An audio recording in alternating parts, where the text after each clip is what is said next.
Masih soal kasus siswa SMK di Semarang tewas tertembak oleh polisi. Polisi mengatakan penembakan dilakukan saat sedang melerai tawuran. Tapi di sisi lain ada sejumlah sumber yang mengatakan tidak ada tawuran di lokasi tersebut. Lalu mana yang benar? Kita simak dalam diskusi.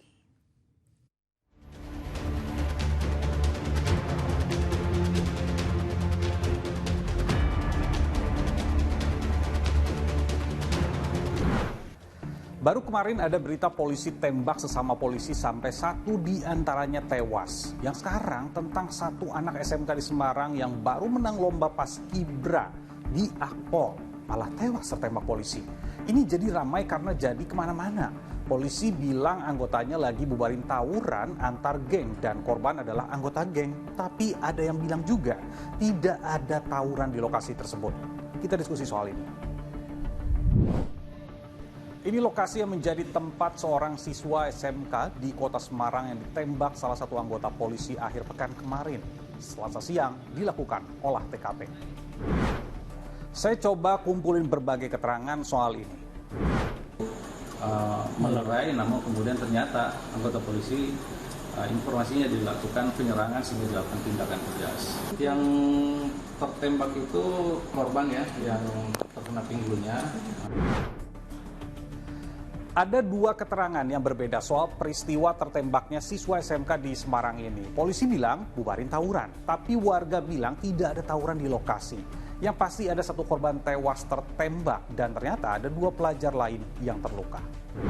Nah, ada simpang siur yang masuk ke saya, katanya di situ karena serempetan dengan oknum polisi itu. Kemudian polisinya tidak terima nembak. Makanya kan perlu ada tim pencari fakta.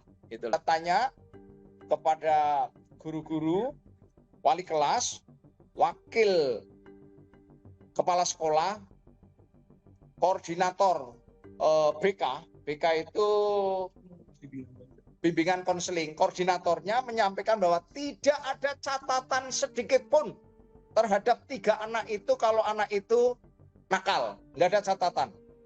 Nggak ada. Sudah sering kita mendengar polisi melumpuhkan penjahat yang melarikan diri. Pertanyaannya bagaimana jika dalam membubarkan tawuran dan merasa terancam? Apakah diperbolehkan menembak? Ketika ada serangan ini, SOP tentang penggunaan kekuatan senjata harus diterapkan. Apa itu? Dia harus memperingatkan secara lisan bahwa pihak orang yang akan melakukan pelanggaran hukum dalam bentuk penyerangan fisik bersenjata untuk berhenti. Ya, kalau semakin eskalasi meningkat, dia harus melepaskan tembakan ke udara. Kalau terjadi serangan aktif yang menyasar pada tubuh atau keselamatan jiwa, tindakan menembak melumpuhkan adalah sah. Nah, proses ini yang akan didalami oleh Propam nanti. Tapi kasus seperti ini seharusnya bisa dicegah. Salah satunya dengan evaluasi anggota yang memegang senjata api secara berkala. Untuk kepemilikan senjata api sekarang ini sudah cukup ketat. Termasuk SNP senjata api baik